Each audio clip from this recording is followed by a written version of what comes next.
High alert पर जम्मू कश्मीर, चप्पे चप्पे पर स्पेशल फोर्स तैनात।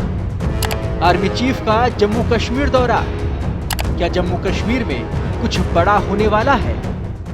मुद्दई लाख बुरा चाहे तो क्या होता है, वही होता है जो मंजूरे खुदा होता है। पाकिस्तान के नापाक मंसूबे कभी पूरे नहीं हो पाएंगे और ना ही किसी आतंकी संगठन को कभी भारत में सह मिल पाएगी।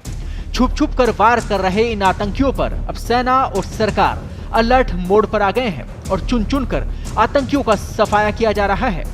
जम्मू कश्मीर में बढ़ते आतंकी हमलों के बीच भारतीय सेना ने लगभग 500 पैरा स्पेशल फोर्स कमांडो को तैनात किया है। आज आर्मी चीफ उपेंद्र द्विवेदी भी जम्मू कश्मीर दौरे पर है। उनकी सेना के अधिकारियों के साथ जम्मू में बढ़ रही आतंकी घुसपैठ की घटनाओं को लेकर मीटिंग है। बताया जा रहा है कि जम्मू कश्मीर में अब भी पाकिस्तान के 50 से 55 आतंकियों के छिपे होने की आशंका है। ये भारत में फिर से टेरर नेटवर्क एक्टिव करने के लिए घुसे हैं। सेना को इससे जुड़े इंटेलिजेंस इनपुट भी मिले हैं, जिसके बाद उन्होंने मोर्चा संभाल लिया है।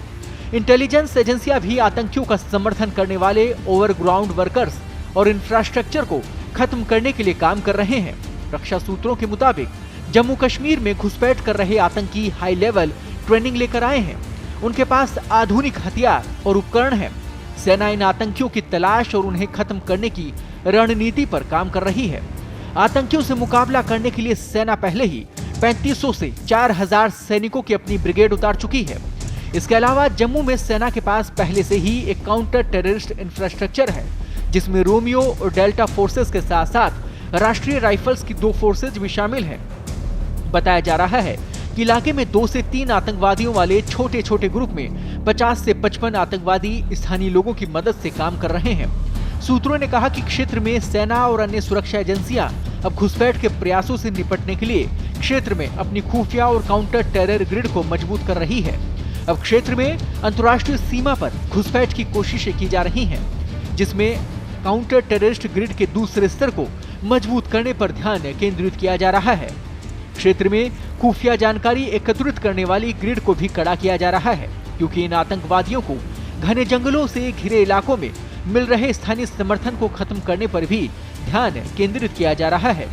भारतीय सेना ने पहले ही 200 से अधिक बख्तरबंद संरक्षित वाहनों के बेड़े से सुसज्जित क्षेत्र में सैनिकों को तैनात किया है, जो सभी आपातकालीन खरीद प्रक्रियाओं के तहत हासिल किए गए हैं। किसी भी आतंकवादी हमले से निपटने के लिए क्षेत्र में 200 से अधिक विशेषज्ञ संरक्षित वाहनों को तैनात किया गया है। इन वाहनों में केवल ऑपरेशन के लिए इलाके में सैनिक घूमते हैं। उम्मीद है कि जल्द से जल्द कश्मीर से आतंक का सफाया होगा और जम्मू कश्मीर भी बाकी राज्यों की तरह विकास की ओर अग्रसर होगा। पत्रिका के लिए कृपाशंकर शर्मा की रिपोर्ट।